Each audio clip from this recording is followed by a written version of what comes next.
Grammar में जो दिक्कत है वो हमेशा से है। जिससे भी हमने ये बात कही उन लोगों ने यही सजेस्ट किया कि पार्ट्स ऑफ स्पीच को सही ढंग से सीख लो तो ग्रामर की दिक्कत दूर हो जाएगी। तो क्या वे लोग सही है? तो गाइस वे लोग बिल्कुल सही है, क्योंकि पार्ट्स ऑफ स्पीच में इतने सारे कॉन्सेप्ट एक साथ सीखने को मिलते हैं तो भाई हो जाएगी ना ग्रामर की दिक्कत दूर।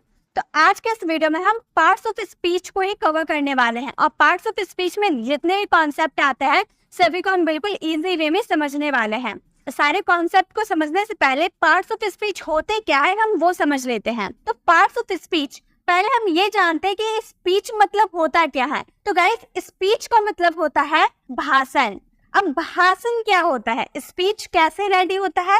तो स्पीच रेडी होता है कलेक्शन ऑफ सेंटेंसेस। जो हम सेंटेंसेस वाक्य जो हम बनाते हैं, वाक्य से क्या चीज बनता है? स्पीच बनता है। किसी भी सेंटेंसेस को आपस में हम कनेक्ट करते जाएंगे तो एक स्पीच रेडी हो जाएगा और वो स्पीच ही होता है हमारा भाषण। अब ये सेंटेंसेस क्या होते हैं, सेंटेंसेस कैसे बनते हैं? तो सेंटेंसेस बनते हैं कलेक्शन ऑफ वर्ड्स, वर्ड्स से बनते हैं। तो सेंटेंसेस बनते हैं कलेक्शन ऑफ वर्ड्स, यानी कि वाक्य से। बहुत सारे वाक्य हमारे पास रहेंगे तभी तो हम किसी भी सेंटेंसेस को फ्रेम कर पाएंगे। और ये वर्ड्स के कैटेगरीज होते हैं ये 9: noun, pronoun, adjective, adverb, verb, preposition, conjunction, interjection, articles. ये वर्ड्स की कैटेगरीज होते हैं, 9 कैटेगरीज होते हैं ये वर्ड्स के। तो ये बात तो क्लियर हो गई कि पार्ट्स ऑफ स्पीच, जो स्पीच होता है वो बनते हैं कलेक्शन ऑफ सेंटेंसेस से और सेंटेंसेस बनते हैं कलेक्शन ऑफ वर्ड्स से। और ये जो वर्ड्स के कैटेगरीज होते हैं वो होते हैं ये 9 कैटेगरीज, जो कि इस वीडियो में हम बहुत ही इजी वे में कवर करने वाले हैं। तो एक एक करके हम सारे कॉन्सेप्ट को बहुत ही इजीली देखने वाले हैं। तो वीडियो में आपको एंड तक बने रहना है ताकि आपकी ये जो कंफ्यूजन है, ये जो कॉन्सेप्ट में जितने भी कंफ्यूजन होते हैं स्टूडेंट की, वो आसानी से दूर हो जाए। तो सबसे पहले हम देखने वाले हैं नाउन। नाउन हम लोग बचपन से पढ़ते आ रहे हैं, स्कूल टाइम में भी पढ़ते आ रहे हैं कि नाउन का हिंदी मीनिंग होता है संज्ञा। नाउन मीन्स क्या होता है? संज्ञा। हम बचपन से डेफिनेशन पढ़ते आ रहे हैं ना कि a noun is a word that the name of the things, an idea, an animal, a place or a person। मतलब संज्ञा एक ऐसा शब्द होता है जो किसी वस्तु यानी कि थिंग्स, जो किसी आइडिया यानी कि विचार, एनिमल यानी कि जानवर, प्लेस यानी कि जगह, पर्सन यानी कि व्यक्ति के बारे में बताता है, बोध कराता है, वो हमारा क्या होता है? नाउन होता है। हम बचपन में, हम स्कूल टाइम में भी पढ़े हैं कि नाउन क्या होता है। हम डेफिनेशन को पूरा रट लिए हैं। डेफिनेशन रटने के बाद में क्या आपको ये समझ में आया कि नाउन होता क्या है? गाइस अगर डेफिनेशन पढ़ने से अगर हमें कॉन्सेप्ट क्लियर हो जाते तो हम बचपन में ही सीख लिए होते कि नाउन क्या है, प्रोनाउन क्या है, सेंटेंसेस कैसे बनाए जाते हैं। तो सिर्फ डेफिनेशन पढ़ने से ही आप सारे कॉन्सेप्ट को नहीं समझ सकते। हम बचपन में डेफिनेशन पढ़े, धीरे धीरे बड़े हुए, हमारे सामने लॉन्ग सेंटेंसेस हमें देखने को मिले और हम सेंटेंसेस को देखकर घबरा जाते हैं कि इसमें नाउन क्या है, प्रोनाउन क्या है, एडजेक्टिव क्या है, एडवर्ब क्या है। और ये कंफ्यूजन इसीलिए आती है, ये घबराहट इसीलिए आती है क्योंकि हम लोगों ने सिर्फ डेफिनेशन पढ़ा है, हम लोगों ने इसके रियल मीनिंग को हम लोगों ने नहीं समझा है। तो आज के इस वीडियो में हम एकदम ट्रिक के साथ ये समझने वाले हैं कि नाउन को झट से कैसे पहचानना है, प्रोनाउन का यूज कब करना है, वर्ब क्या होते हैं, एडवर्ब क्या होते हैं, बिल्कुल इजी वे में हम समझेंगे। और मैं आपको गारंटी दे सकती हूँ कि ये वीडियो देखने के बाद आपको एक बार में ये सारे कॉन्सेप्ट क्लियर हो जाएंगे। तो नाउन को पहचानने का सबसे बेस्ट तरीका है सी, फील, टच। हाथ में काउंट कर लीजिए, ये 3 होते हैं, सी, फील, टच। इससे आप पहचान सकते हैं कि नाउन क्या है। सी यानी कि जिसे हम देख सकते हैं, जो हमें दिखाई देता है। फील यानी कि जो हम फील कर सकते हैं, महसूस करते हैं। और टच यानी कि जिसे हम छू सकते हैं, टच कर सकते हैं, वो सभी क्या है? नाउन है। वर्ल्ड में जितने भी थिंग्स हैं जिसे हम देख सकते हैं, महसूस कर सकते हैं, टच कर सकते हैं, वो सभी नाउन है। से यानी कि जो हमें दिखाई देती है, फॉर एग्जाम्पल चेयर हम देख सकते हैं ना, ये हमारा नाउन है। फैन हम देख सकते हैं, ये भी हमारा नाउन है। टेबल को हम देख सकते हैं, ये भी हमारा नाउन है। बुक को हम देख सकते हैं, ये भी हमारा नाउन है। यानी कि जो हमें दिखाई दे रहा है वो सभी नाउन है। वर्ल्ड में जितने भी कुछ आप देख सकते हैं वो सभी नाउन है, जिसे हम देख सकते हैं।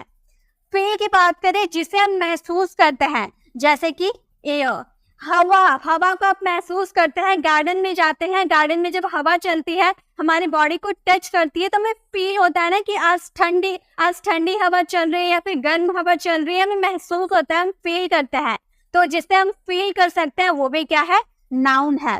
हैप्पीनेस, हम आज खुश है, ये हम फील करते हैं, दिखाई नहीं देता लेकिन हम फील करते हैं, अंदर से खुशी खुशी वाली फीलिंग आती है, वो क्या है, नाउन है। इलनेस, आज पैरों में दर्द है, बदन में दर्द है, ये क्या है, हमें फील होती है ना, दिखाई नहीं देता। सिर में दर्द है, क्या दिखाई देता है, कोई दूसरा व्यक्ति देखकर समझ जाएगा कि इसके सिर में दर्द है, बाहर में सिर पे तो लिखा नहीं रहता है कि सिर में दर्द है, नहीं, हम देख के नहीं पहचान सकते, जिसे फील होता है वही ये पहचान सकता है। तो फील करना ही हमारा क्या हो गया, नाउन हो गया।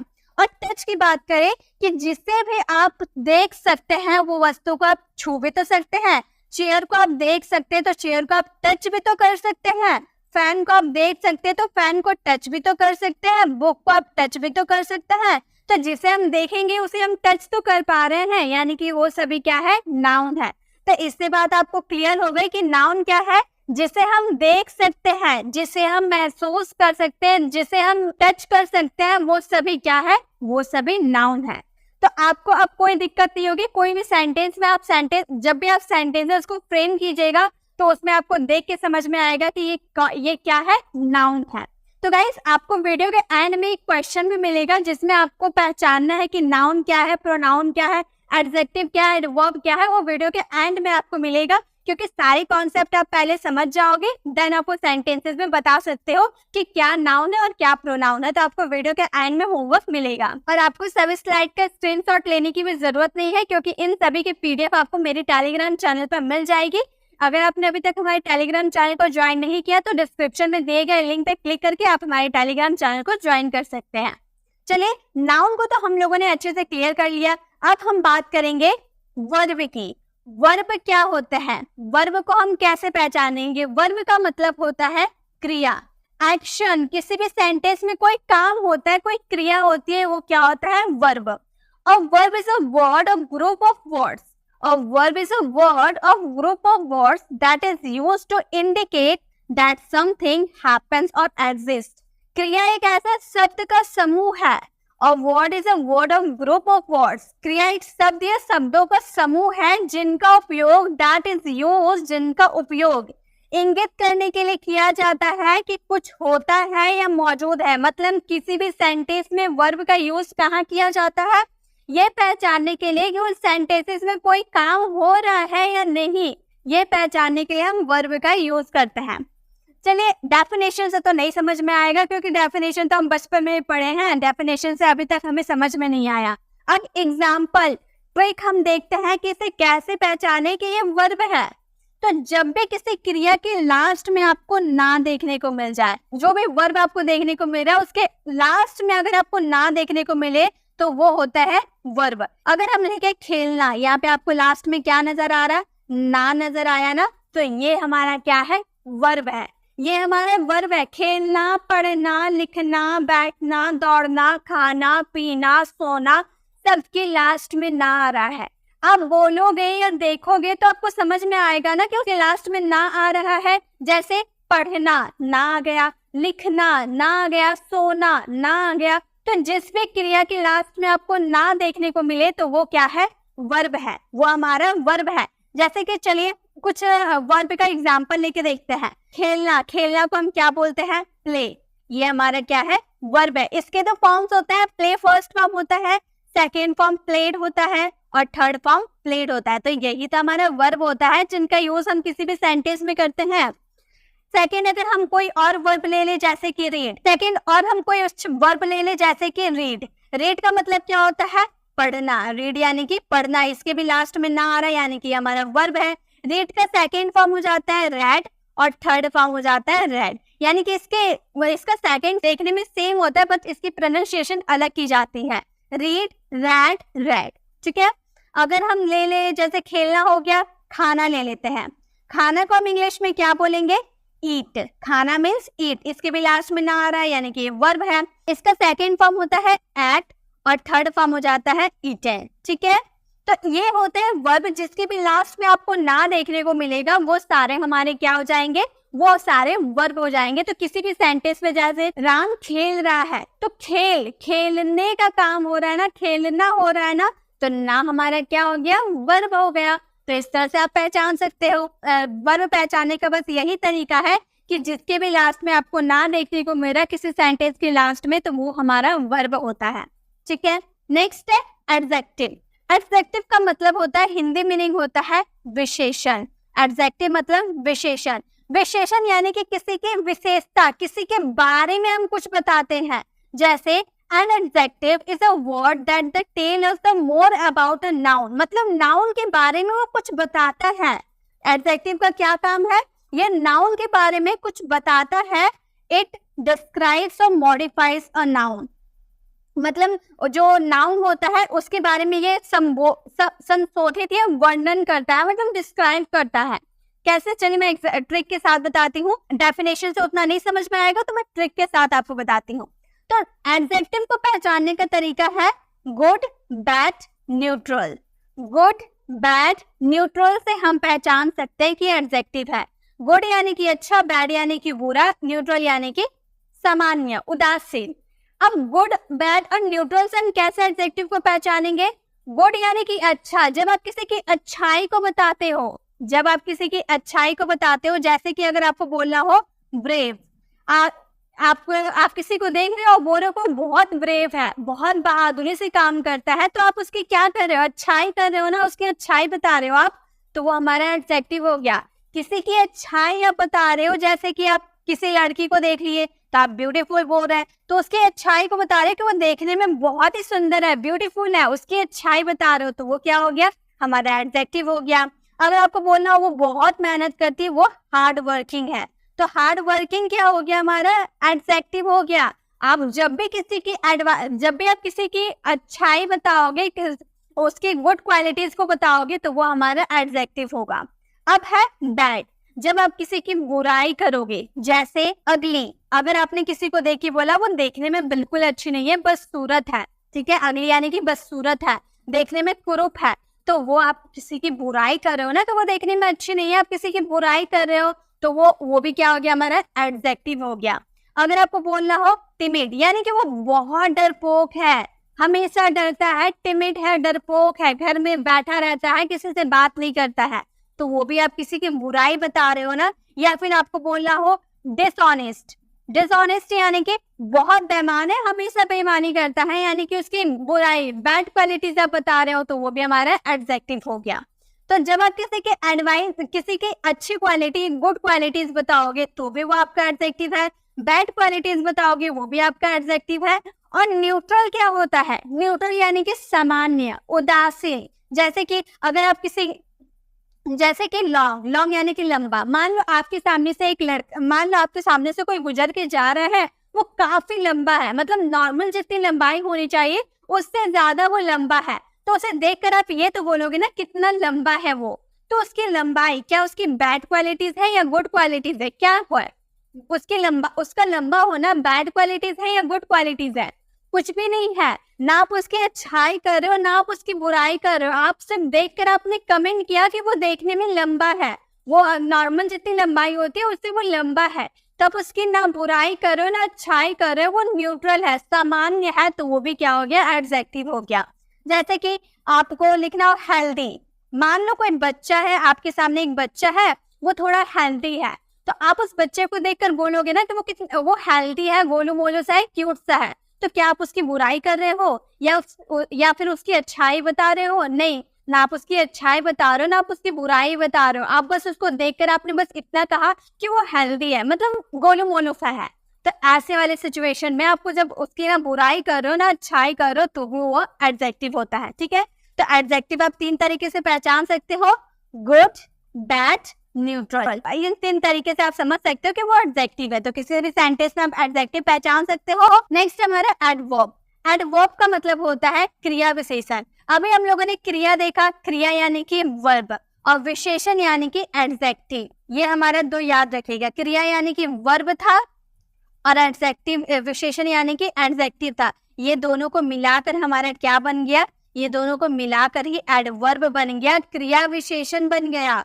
देखिए VER भी आपको नजर आ रहा है, एडवर्ब का AD आपको नजर आ रहा है, ठीक है। यानी कि इसमें जो आपको एडवर्ब कैसे पहचानेगा, जिसमें क्रिया भी होगा विशेषण भी होगा, वो हमारा एडवर्ब होगा।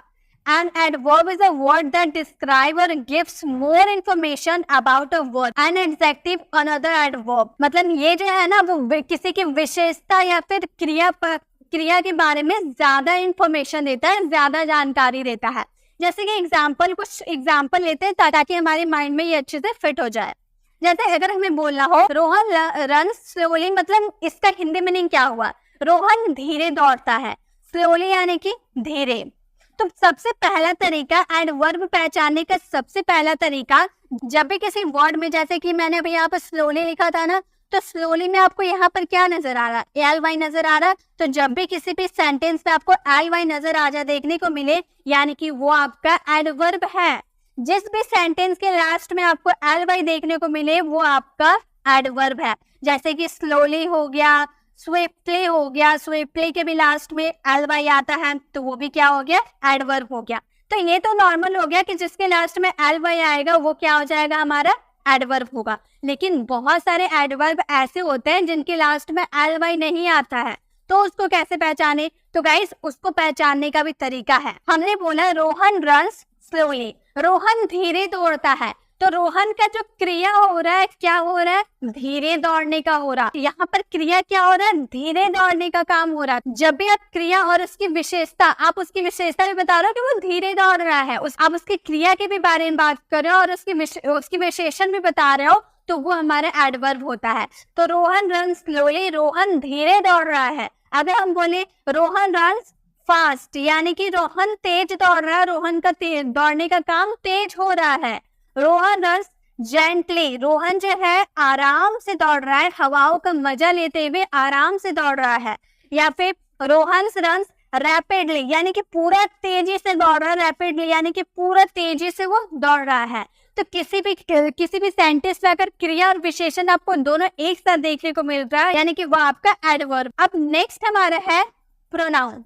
प्रोनाउन यानी कि हम प्रोनाउन का मतलब हो गया सर्वनाम। अभी इससे पहले वाले क्लास में मैंने आपको प्रोनाउन के बारे में अच्छे से क्लियर मैंने किया था कि प्रोनाउन होते क्या है, प्रोनाउन का यूज हम किसी भी सेंटेंस में क्यों करते हैं। इसका मतलब होता है a pronoun is a word that is used in a place of a noun, मतलब नाउन के जगह पे आपको प्रोनाउन का यूज करना होता है। फॉर एग्जाम्पल जैसे कि हम बोलना हो रोहन इज अ डॉक्टर, ठीक है। हम यहाँ दो सेंटेंस लेते हैं, रोहन इज अ डॉक्टर, ये हमारा सिंपल सा सेंटेंस है। रोहन क्या है, रोहन डॉक्टर है।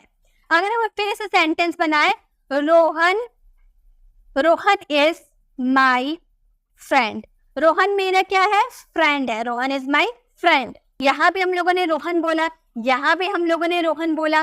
तो एक ही सेंटेंस में अगर आप एक स्पीच रेडी कर रहे हो तो बार बार आप नाउन का जिक्र नहीं कर सकते। ये रोहन क्या है, ये रोहन हमारा नाउन है। तो एक जो सेंटेंस आप कंप्लीट कर रहे हैं, ये सेंटेंस में आपको बार बार नाउन का जिक्र नहीं करना होता है। तो नाउन का जिक्र नहीं करने के लिए हम वहाँ पर प्रोनाउन का यूज करते हैं। जैसे कि अगर आपका रोहन, किसी लड़के का नाम रोहन है, तो वो रोहन एक क्या है, बॉय है, किसी मेल है, तो उसकी जगह पे हम ही का यूज करेंगे। अगर हमारा कोई गर्ल रहती तो गर्ल की जगह पे हम सी का यूज करते। तो कोई भी प्रोनाउन का यूज हम तभी करते हैं जब हम नाउन को रिप्लेस करके वह प्रोनाउन का यूज करते हैं। तो यहाँ पे हम ही बोलेंगे, ठीक है, यहाँ पे हम ही बोलेंगे। तो हो जाएगा Rohan is a doctor, Rohan एक डॉक्टर है, ही इज माय फ्रेंड, वो मेरा दोस्त है। तो बार बार आप एक सेंटेंस में नाउन का जिक्र नहीं कर सकते, क्योंकि सेंटेंस बहुत ही अटपटा सा हो जाएगा। इसीलिए उस सेंटेंस को मीनिंगफुल बनाने के लिए हम उसमें प्रोनाउन का यूज करते हैं। और प्रोनाउन का यूज हमेशा नाउन के लिए होता है, नाउन को रिप्लेस करके वह प्रोनाउन का यूज किया जाता है। आपका क्या क्या प्रोनाउन हो सकते हैं, यू हो सकते हैं, वी हो सकते हैं, दे हो सकते हैं, या फिर ही हो सकते हैं, सी हो सकते हैं, इट हो सकते हैं। ये सब हमारे प्रोनाउन हो सकते हैं, ठीक है। ये सब क्या है, ये सब हमारे प्रोनाउन है। तो आपको किसी भी सेंटेंस में बार बार नाउन का जिक्र नहीं करना है, उनके जगह इन प्रोनाउन का यूज करना है, ठीक है। नेक्स्ट है हमारे प्रेपोजिशन। प्रेपोजिशन का मतलब होता है संबंध सूचक, बहुत ही लंबा नाम है हिंदी नाम, इसलिए हम हिंदी नाम में नहीं जाते, बस इतना याद रखिएगा। प्रेपोजिशन यानी कि संबंध जो सूचक, यानी कि किसी में संबंध बताने का काम करता है। जैसे a preposition is a word usually placed before a noun or a pronoun to show its relation to some other words in a sentences। मतलब preposition का काम क्या होता है? preposition का काम होता है किसी भी सेंटेंस में नाउन और प्रोनाउन जो होता है उनका वर्ड से रिलेशन बताने का काम करता है। कौन? preposition होता है। सिंपल तरीके से अगर हम बोले कि preposition का मतलब होता है किसी की पोजीशन को बताना। प्रे, देखिए यहाँ पर प्रे प्लस पोजीशन, यानी कि ये किसी की पोजीशन, जगह को बताने के लिए हम प्रेपोजिशन का यूज करते हैं। जैसे कि एक सेंटेंस लिखते हैं, the book is on the table. यहाँ जो आपका सेंटेंस क्या हुआ, बुक टेबल पर है, यानी कि टेबल, बुक का पोजीशन कहाँ है? टेबल पे है। तो ये कौन बताया? पोजीशन बताने का काम कौन किया? ऊपर के लिए हम किन वर्ड का यूज किए? हम ऑन का यूज किए। ऑन का मतलब ही हो गया ऊपर, ठीक है, ऑन का मतलब ऊपर। तो हमारा पोजीशन बताने का काम कौन किया? ऑन किया। तो किसी भी सेंटेंस में किसी चीज की पोजीशन की बात अगर आप बताते हो तो वहां पे आपको प्रेपोजिशन का यूज करना होगा। तो हम बोले जो बुक है कहाँ है? बुक की पोजीशन कहाँ है? टेबल के ऊपर है, इसलिए वहां पे हम ऑन का यूज किए। प्रेपोजिशन हमारा क्या क्या हो सकता है? इन हो सकता है, ऑन हो सकता है, अपॉन हो सकता है, एट हो सकता है, अंडर हो सकता है, और भी बहुत सारे प्रेपोजिशन होते हैं। बहुत सारे प्रेपोजिशन होते हैं जो मैंने आपको प्रेपोजिशन वाली क्लास में मैंने आपको बहुत ही अच्छे से एक्सप्लेन किया है। अगर आप प्रेपोजिशन नहीं देखे तो आप हमारे प्रेपोजिशन वाली वीडियोस को विजिट कर सकते हैं, जो काफी लोगों ने पसंद किया है। तो किसी भी सेंटेंस में अगर आपको किसी वस्तु की पोजीशन के बारे में बताना हो तो वहां पे आप प्रेपोजिशन का यूज कर सकते हैं। नेक्स्ट है हमारा कंजंक्शन। कंजंक्शन का मतलब होता है दो सेंटेंसेस को आपस में कनेक्ट करना। जैसे conjunction is a word that is used to joining other words, phrases और सेंटेंसेस। मतलब किसी भी जो वाक्य होता है, दूसरे शब्द होते हैं, उन सबको जोड़ने का काम कौन करता है? कंजंक्शन करता है। सभी को जोड़ने का काम कंजंक्शन का होता है। जैसे एग्जाम्पल के थ्रू हम समझते हैं। दो सेंटेंस हम लिखते हैं। पहला सेंटेंस है हमारा, Ram is a good boy. Ram is a good boy. Next sentence, Rohan is a good boy. Rohan is a good boy. यहाँ पर दो सेंटेंस हम लिख दे रहे हैं। दो सेंटेंस हमारा, एक है Ram is a good boy, Ram एक अच्छा लड़का है। दूसरा sentence Rohan is a good boy, Rohan एक अच्छा लड़का है। तो दोनों सेंटेंस तो एक ही है ना, कि राम भी अच्छा लड़का है, रोहन भी अच्छा लड़का है, बस नाम चेंज है, बाकी सेंटेंस तो सही है ना, एक ही है, सेंटेंस एक ही है। तो इन दो वर्ड्स को कनेक्ट करके हम एक लॉन्ग सेंटेंस बनाएंगे। कैसे बनाएंगे? हम बोलेंगे Ram and Rohan. Ram and Rohan are good boy. Ram और रोहन गुड बॉय है, यानी कि अच्छे लड़के हैं। तो यहाँ पे दो सेंटेंसेस को जोड़ने का काम किसने किया है? एंड ने किया है। और ये एंड ही हमारा क्या है? ये एंड हमारा है कंजंक्शन। तो यही तो मैं आपको समझा रही हूँ कि दो सेंटेंसेस को आपस में कनेक्ट करना किसका काम है? कंजंक्शन का काम है। अब कंजंक्शन पे भी बेस्ट मैंने वीडियोस बना रखी हूँ। बहुत सारे कंजंक्शन होता है, तो आपको सभी कंजंक्शन को अच्छे से समझ लेना है। तो आप हमारे कंजंक्शन वाली वीडियोस को विजिट कर सकते हैं। बस मैं आपको कॉन्सेप्ट समझा रही हूँ कि कंजंक्शन होते क्या है। दो सेंटेंस, दो अलग अलग सेंटेंसेस को आपस में ज्वाइन करके एक लॉन्ग सेंटेंसेस को फ्रेम करने का काम ही कंजंक्शन का होता है। ठीक है। इंटरजेक्शन। इंटरजेक्शन का मतलब होता है विस्मयादि बोधक। नाम काफी बड़ा है। अब मैं आपको शॉर्ट तरीके से बताती हूँ। देखिए यहाँ पे अगर हम टर को हटा देते हैं तो ये क्या बन जाता है? ये हमारा सेंटेंस कुछ इस, ये हमारा वर्ड कुछ इस तरह का बन जाता है ना, इंजेक्शन। ये क्या हो गया? इंजेक्शन। इंजेक्शन तो आपको बचपन में पढ़े होंगे, बड़े में भी पढ़े होंगे ना। इंजेक्शन जब लगता है तो अचानक हमें फीलिंग्स होती है ना, अचानक हमें अजीब सा महसूस होता है। तो वही महसूस इंटरजेक्शन में भी होता है। कैसे होता है चलिए देखते हैं। An interjection is a word phrases that is used to express surprise, pain, pleasure etcetera. मतलब कि इंटरजेक्शन का काम होता है सेंटेंस में सरप्राइज, पेन, प्लेजर को एक्सप्रेस करने का। यानी कि मैंने जो बताया कि आपको इंजेक्शन जब लगता है तो अचानक से आपको फीलिंग्स होती है ना, तो इंटरजेक्शन में भी अचानक से फीलिंग होगी। जैसे ये अचानक से कोई फीलिंग्स आती है, एक्साइटमेंट वाली भी जो फीलिंग्स आती है वो होता है इंटरजेक्शन। जैसे मान लो आप घर में थे, अचानक घर का दरवाजा आपने खोला और आगे सामने देखा कि बहुत ही अच्छा कार खड़ा है, तो आपके मुंह से झट से निकलेगा वाओ व्हाट अ कार। आप क्या बोलेगा? Wow what a car. तो ये जो वाओ अचानक से आपके मन में ये आया ना, अचानक आपने दरवाजा खोला, आपके सामने कार है और आप देख के ही बोल रहे वाओ व्हाट अ कार। आप सरप्राइज हो गए, देखकर सरप्राइज हो गए। तो उस वाले जो आपके अचानक जो फीलिंग्स निकले ना, वाओ, ये हमारा क्या है? ये हमारा इंटरजेक्शन है। कोई गलती हो जाती है तो हम बोलते हैं ना ओ नो मिस्टेक हो गई, ओ नो, इस तरह से बोलता है ना। या फिर ओ गॉड क्या मैंने लिख दिया, ओ गॉड, इस तरह से भी हम बोलते हैं। या फिर OMG बहुत यूज करते हैं ना, OMG, ओ माई गॉड, जिसे हम बोलते हैं।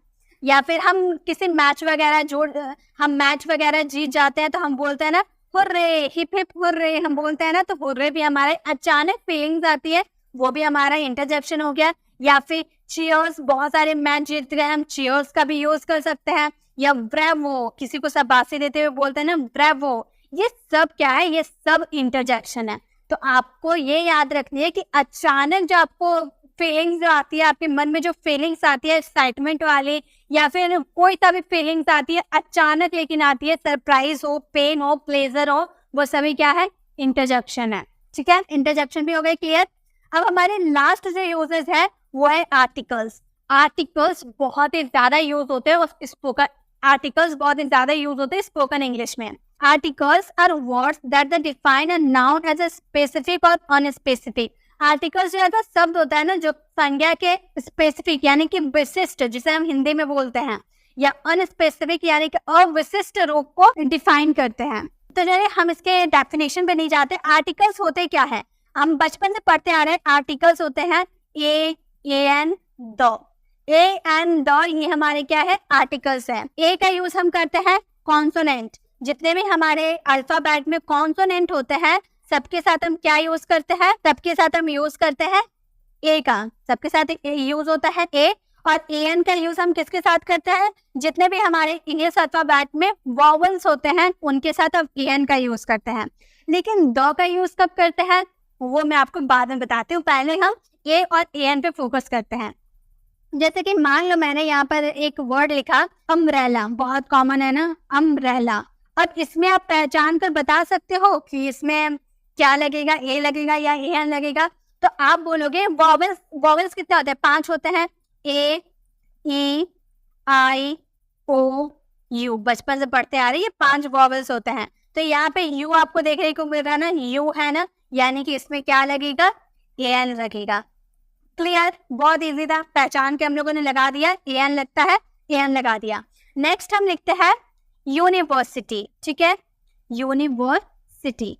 अब इसमें आप बताइए क्या लगेगा? यहाँ भी यू है, यहाँ यू है, तो यहाँ भी एन लगेगा, है ना, क्योंकि वॉवल्स के साथ एन लगता है ना, एन लगेगा।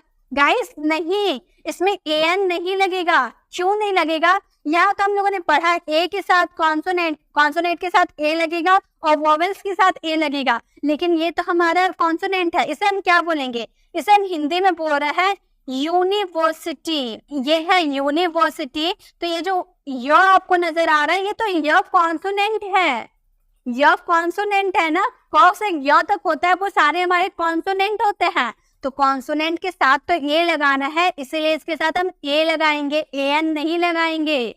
ठीक है, ये आपको समझना है। अ से आ तक यानी कि जो हिंदी की मात्राएं होती है ना, अ से आ तक, उसके साथ आपको वॉवल्स लगाने, एन लगाने हैं। और जो क से ग तक जो कॉन्सोनेंट होते हैं उनके साथ ए लगाने हैं। जैसे कि अगर मैंने लिखा यहाँ पर आवर, यहाँ पे देखिए एच है ना, एच के साथ एच हमारा कॉन्सोनेंट होता है तो हम ए का यूज करेंगे नहीं। आवर को अगर हिंदी में हम लिखे तो हम इस तरह से लिखेंगे आवर। आवर जो ये आ नजर आ रहा है ये तो वॉवल्स हो गया ना, हिंदी मात्राएं हो गया, वॉवल्स हो गया। तो इसके साथ हमें क्या लगाना है? इसके साथ हमें एन लगाना है। तो ये आपको ध्यान में रखना है, जो आप बोल रहे हो ना तो आपको पहचानना है कि वो वॉवल्स है या नहीं। प्रोनाउंसिएशन से आपको पहचानना है, उसके आगे वाले लेटर्स से नहीं पहचानना है कि वॉवल्स है या नहीं। आगे वाले लेटर से अगर हम पहचानने गए तो बहुत ज़्यादा कंफ्यूजन हो जाएगा, इसलिए आपको लेटर से नहीं, आपको प्रोनाउंसिएशन से पहचानना है। ए और एन कहाँ लगेगा ये क्लियर हो गया। अब बात करते हैं कि द का यूज हम कब करते हैं। द का यूज हम यहाँ पर रूल्स ऑफ द देखते हैं, ठीक है। द का रूल देखता है कि द का यूज कहाँ होता है। तो द का यूज होता है पर्टिकुलर और स्पेसिफिक थिंग्स के लिए। किसी पर्टिकुलर या स्पेसिफिक थिंग्स के लिए हम द का यूज करते हैं। जैसे एग्जांपल हम लिखते हैं काउ गिव्स मिल्क। इसका हिंदी मीनिंग हो गया काउ गिव्स मिल्क, यानी कि गाय दूध देती है, ठीक है। इसका हिंदी मीनिंग हो गया काउ गिव्स मिल्क, गाय दूध देती है। नेक्स्ट हो गया द काउ इज रेड, गाय लाल है। अब यहाँ पे देखिए, यहाँ हम लोगों ने काउ के साथ द का यूज नहीं किया, यहाँ काउ के साथ द का यूज किया। ऐसा क्यों? दोनों तो काउ है, दोनों तो गाय है, लेकिन इसके साथ यूज क्यों नहीं हुआ? ये आप ध्यान से सुनिए। मैंने यहाँ पर बोला था काउ गिव्स मिल्क, गाय दूध देती है, यानी कि जितनी भी वर्ल्ड में जितनी भी गाय है सभी दूध देती है। आप किसी भी स्पेसिफिक थिंग्स की बात नहीं कर रहे, आप जितने भी गाय होते हैं सबकी बात करें कि गाय दूध देती है, इसलिए इसमें द का यूज नहीं किए। और यहाँ बोले द काउ इज रेड, गाय लाल है, तो क्या जितने भी गाय हैं वर्ल्ड में सभी लाल है, सभी रेड है? नहीं, आप किसी एक पर्टिकुलर गाय की बात कर रहे हैं, किसी पर्टिकुलर थिंग्स के बारे में बात करेंगे तो उसमें द यूज करेंगे। तो यहाँ पे आप किसी एक पर्टिकुलर गाय की बात करें कि वो लाल है, गाय लाल है, इसलिए इसमें द का यूज किए। और यहाँ पे काउ गिव्स मिल्क बोले थे, ये किसी पर्टिकुलर गाय के बारे में नहीं बोले थे, ये सभी गाय के बारे में बोले थे, गाय दूध देती है। नेक्स्ट और एग्जाम्पल लेते हैं। जैसे अगर हमें बोलना हो the man is running, the man is running यानी कि आदमी दौड़ रहा है। और नेक्स्ट सेंटेंस बोलेंगे man is mortar, man is mortar यानी कि मनुष्य नश्वर है, यानी कि मरणशील है, यानी कि मनुष्य एक न एक दिन सभी को मरना है। तो यहाँ पे मैन के साथ हम लोगों ने द लगाया, यहाँ मैन के साथ हम लोगों ने द नहीं लगाया। क्यों? वही कॉन्सेप्ट है। यहाँ पे क्या बोले द मैन इज रनिंग, आप बोले कि आदमी दौड़ रहा है, तो क्या वर्ल्ड में जितने भी आदमी है सभी दौड़ रहे हैं? नहीं ना, आप किसी पर्टिकुलर आदमी के बारे में बात करें, किसी पर्टिकुलर पर्सन के बारे में बात कर रहे हैं, इसलिए द का यूज किए। और मैन इज मॉर्टल, आप ये किसी पर्टिकुलर पर्सन की बात नहीं कर रहे, वर्ल्ड में जितने भी इंसान है सभी को एक न एक दिन मरना है, सभी मॉर्टल है, सभी मरणशील है, इसलिए इसमें द का यूज नहीं किए। तो आपको यही याद रखना है, जब आप किसी पर्टिकुलर थिंग्स के बारे में बात करें तो उसमें आपको द का यूज करना है, और पर्टिकुलर थिंग्स के बारे में बात ना करें तो वहां पे द का यूज नहीं करना है। आई होप आपको ये कॉन्सेप्ट अच्छे से क्लियर हो गए। तो इसी के साथ हम लोगों ने जितने भी 9 कॉन्सेप्ट पार्ट ऑफ स्पीच के सभी को बहुत ही इजी वे में कंप्लीट कर लिया। अब आते हैं होमवर्क में कि आपका होमवर्क क्या है। तो आपका होमवर्क है Rohan is a very good boy. अब आपको इसमें क्या करना है, आपको इसे पहचानना है कि इसमें नाउन क्या है, एडवर्ब क्या है, एडजेक्टिव क्या है, वर्ब क्या है, प्रीपोजिशन क्या है। आपको ये सारे पहचान कर आपको कमेंट बॉक्स में इसका आंसर देना है। जैसे यहाँ पर रोहन लिखा हुआ है, ये नाउन है, एडजेक्टिव है, एडवर्ब है, वर्ब है, क्या है, इसके बगल में इसका आंसर लिखना है। तो इस तरह से आपको इसको फ्रेम करके इसका आंसर आपको कमेंट बॉक्स में देना है। आई होप आपको वीडियो अच्छी लगी हो तो इसे लाइक ज्यादा लोगों को शेयर करें ताकि सभी ऐसे वीडियोस को विजिट कर पाए। अगर आपको प्रेपोजिशन वाली वीडियोस को देखना है तो आप लेफ्ट साइड क्लिक करके हमारे प्रेपोजिशन वाली वीडियोस को विजिट कर सकते हैं, और राइट साइड क्लिक करके आप हमारे प्लेलिस्ट में जाकर जो वीडियो पे आपको दिक्कत है वो वीडियोस को आप विजिट कर सकते हैं। अगर आप हमारे चैनल पर नए हैं, अभी तक हमारे चैनल को सब्सक्राइब नहीं किया तो सब्सक्राइब का बेल आइकन जरूर क्लिक कीजिएगा ताकि आने वाली वीडियोस की नोटिफिकेशन आपको समय पे मिलती रहे। मिलते हैं नेक्स्ट वीडियो में, तब तक के लिए कीप लर्निंग।